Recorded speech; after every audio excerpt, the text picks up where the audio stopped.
Hi, I'm Jackie Guglielmo, Executive Director of the Indiana Education Scholarship Account Program. Over the past few months, I have fielded many questions about applications regarding deadlines, documentation needed, and how applications will be submitted. So let's dive into some frequently asked questions about the application process.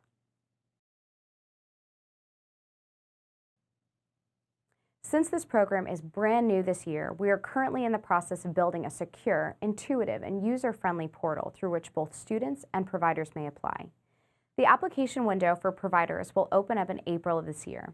We wanted schools, professional service providers, and therapists to be able to apply first. That way families would have a robust selection of participating providers to choose from. There is no deadline for providers. They can apply anytime throughout the year. Families can look forward to applying in June for this first year of rollout. We anticipate looking forward into the future of ESA that families will have the opportunity to apply earlier in the coming years. For this year, there will be a deadline sometime in mid-August.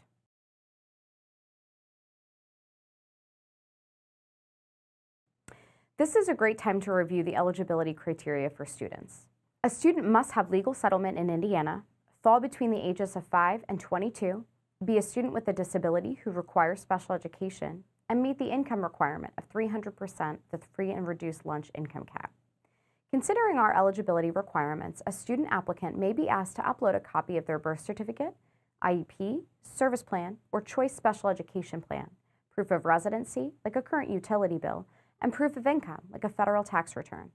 Applicants should have these documents available when they are ready to apply.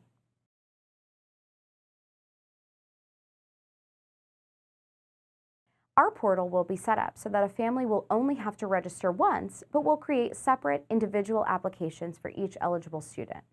Once approved, separate accounts will be established for each student.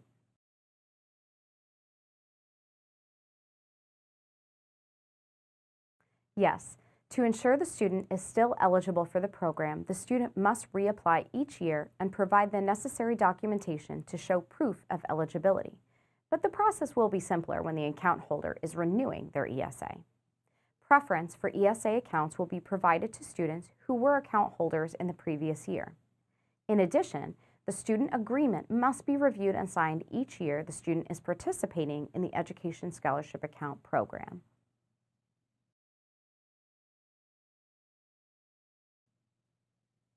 For this first year, yes. Since we have been given a set amount of funds to provide grants, we must limit the number of students who receive an education scholarship account. The number of awards we may grant is dependent on the amount of funds provided to each student. We encourage anyone who meets our eligibility requirements to apply for our program.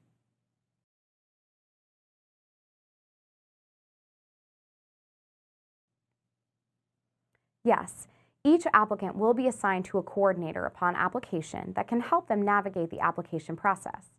For families, the coordinator can help them use the search function on our portal and ensure they have uploaded the correct and current documentation.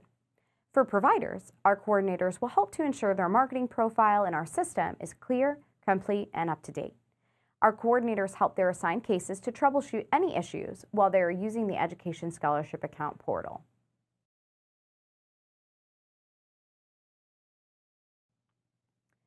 Any individual or organization that would like to accept payments through an education scholarship account may apply to participate through the same online portal.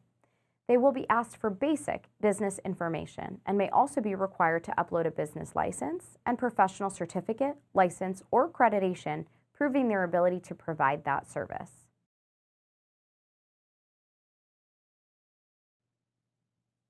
Yes. Similar to the Choice Scholarship or Voucher Program, qualified schools need to apply to be considered a participating provider in the ESA program. Public schools and public charter schools may also apply to provide courses, programs, and extracurricular activities to eligible students.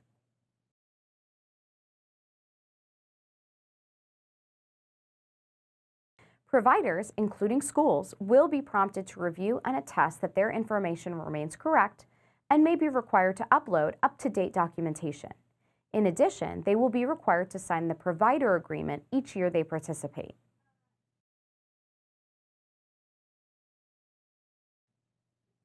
No, there are no costs associated with our application process or maintaining status as a participating provider.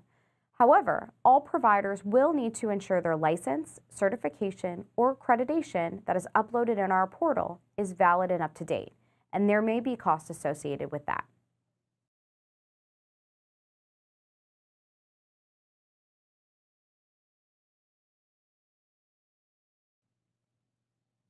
I would recommend that the family let the provider know about the Education Scholarship Account Program and encourage them to apply, but they may not apply on behalf of the provider. That family may continue to use that provider for services and therapies. However, if they are not an ESA approved provider, the family may not use ESA funds to pay them. They would need to use a different method of payment. That wraps up our video. Please be sure to check out our next video where we take a deeper look at how the grant award is calculated. Our entire ESA QA video series is always available and can be found on the ESA program YouTube channel or on our website at in.gov/tos/inesa. You can also follow our Facebook or LinkedIn pages for fun facts, updates, and important program information. Just search Indiana Education Scholarship Account Program. Thanks again.